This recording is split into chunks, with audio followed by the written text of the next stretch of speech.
Praise the Lord. जय मसीह की। परमेश्वर का धन्यवाद करता हूँ कि परमेश्वर ने एक और अवसर दिया ताकि उनके वचनों को लेकर आपसे बातें कर सकूं। परमेश्वर जो सारी सृष्टि के मालिक है और जीवित ईश्वर है, हम उसी के बारे में बात करते हैं। अब हम आगे बढ़े उससे पहले एक छोटी प्रार्थना करते हैं। हे हमारे महान परमेश्वर, हमारे साथ रहना, आपके वचन को हमारे मनों को सुनने में मदद करना, हमारे दिलों को तैयार करना, ताकि आपके वचनों के द्वारा हम चल सके पिता, और आपके वचन हमारे जीवन में कार्य कर सके पिता। ये आपसे प्रार्थना, आपसे मन में विनती करता हूँ। यह सारी प्रार्थना मेरे उद्धारकर्ता, प्रभुओं का प्रभु, राजाओं का राजा यीशु मसीह के नाम से करता हूँ। आमीन, आमीन, आमीन। भाई और बहनों और मित्रों, हम बात कर रहे हैं परमेश्वर को ढूंढना। हमने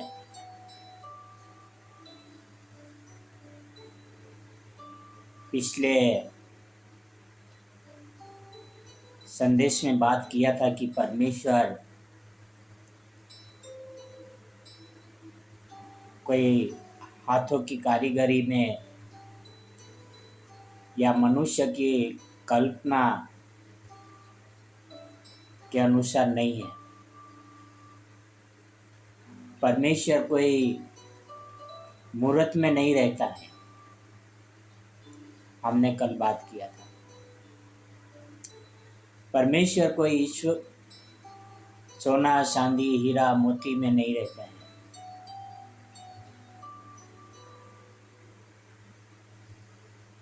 जिस सारी सृष्टि के मालिक,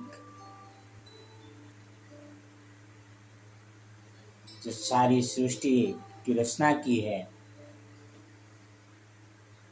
वह कैसे एक पत्थर के अंदर रह सकता है।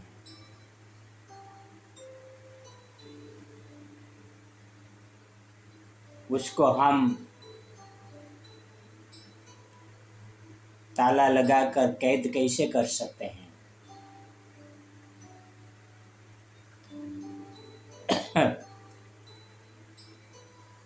उसको हम कैसे सोच सकते हैं कि वो हमें देखता नहीं है।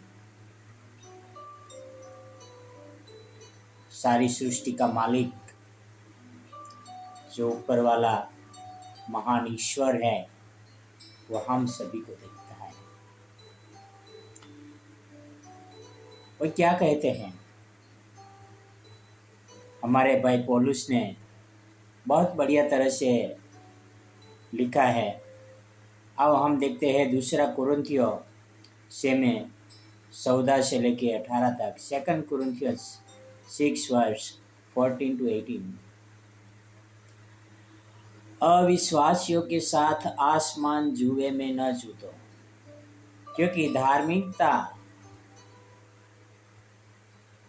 और अधर्म का क्या मेल जोल, या ज्योति और अंधकार की क्या संगति, और मसीह का बलिदान के साथ क्या लगाव, या विश्वासी के साथ अविश्वासी का क्या नाता, और मूर्तों के साथ परमेश्वर के क्या संबंध, क्योंकि हम तो जीवते परमेश्वर के मंदिर है। जैसा परमेश्वर ने कहा है, मैं उनमें बसूंगा और उनमें चला फिरा करूंगा, मैं उनका परमेश्वर होऊंगा और वे मेरे लोग होंगे। इसलिए प्रभु कहता है, उनके बीच में से निकलो और अलग रहो और अशुद्ध वस्तु को मत छुओ, तो मैं तुम्हें ग्रहण करूंगा और तुम्हारा पिता होऊंगा और तुम मेरे बेटे और बेटियां होगे। यह सर्वशक्तिमान प्रभु परमेश्वर का वचन है।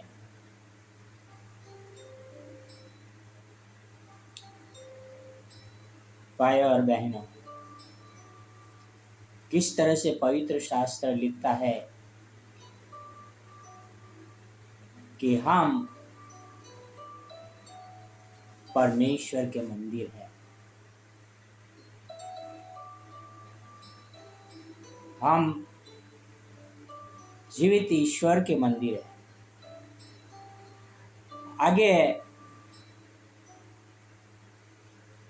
लिखा है कि मसीह का बलियाल के साथ क्या लगाओ, यानी यीशु मसीह का बलि के साथ क्या लगाओ।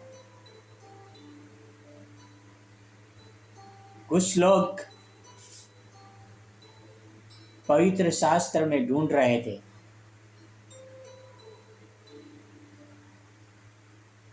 कि यीशु मसीह को नालियर चढ़ाया जाए कि या नहीं, पर उन्होंने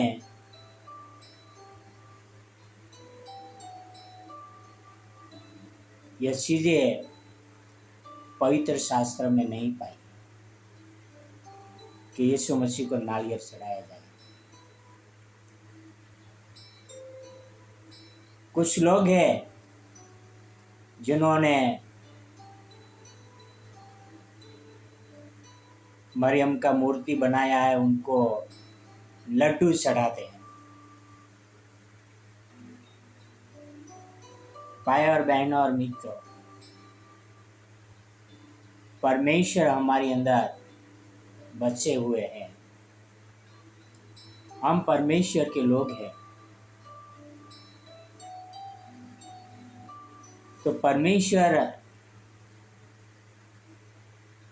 कैसे कोई मंदिर में रह सकता है? कैसे कोई पत्थरों में रह सकता है? कैसे कोई सोना और चांदी में रह सकता है? यहाँ पर परमेश्वर साफ शब्द में कहता है 15 में,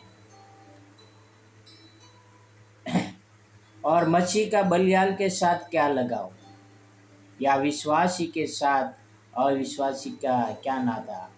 और 16 में, और मूर्तों के साथ परमेश्वर के मंदिर का क्या संबंध। मूर्तों के साथ परमेश्वर के मंदिर का क्या संबंध। भाई और बहनों, और आगे क्या बोलता है,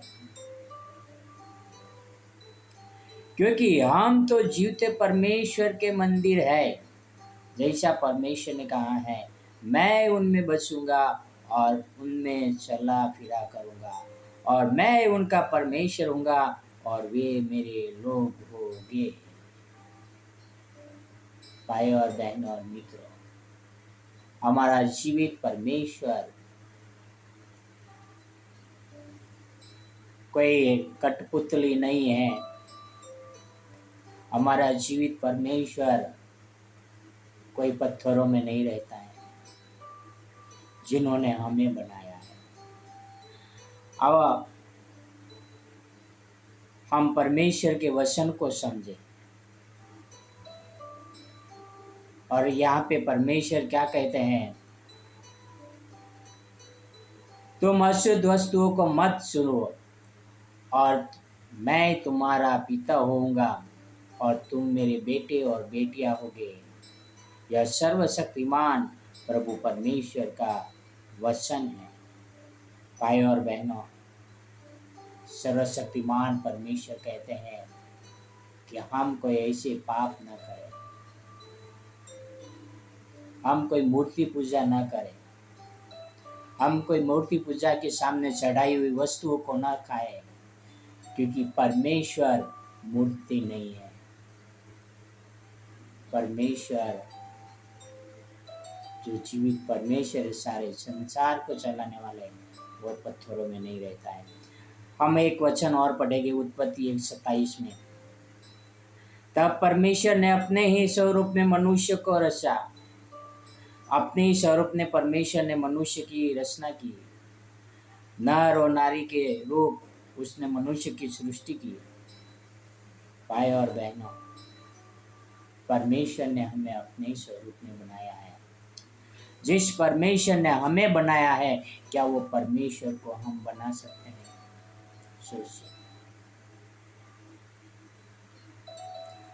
हमारे शारीरिक पिता कहीं बाहर गए हैं और हम उनका तस्वीर बनाए गए या मूर्ति बनाए गए और नाम लिख देंगे फलाना फलाना,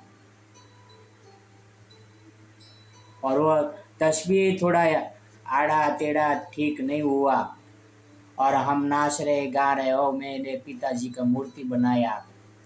जब पिताजी बाहर से घर में आएंगे तो क्या वो खुश होगा?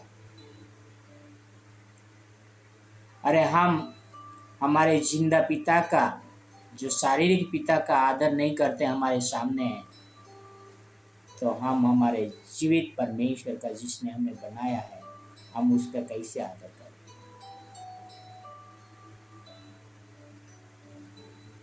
हमारा पिताजी जो शारीरिक है वो नाराज हो जाएगा, अरे मैं जिंदा हूँ तो मेरा मूर्ति क्यों बनाया है?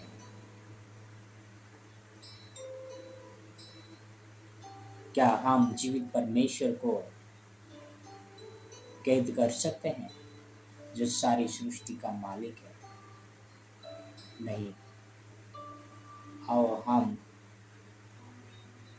उसके शरणों में रहें और हर प्रकार की अंधश्रद्धा से, हर प्रकार की मूर्ति पूजा से, हर प्रकार की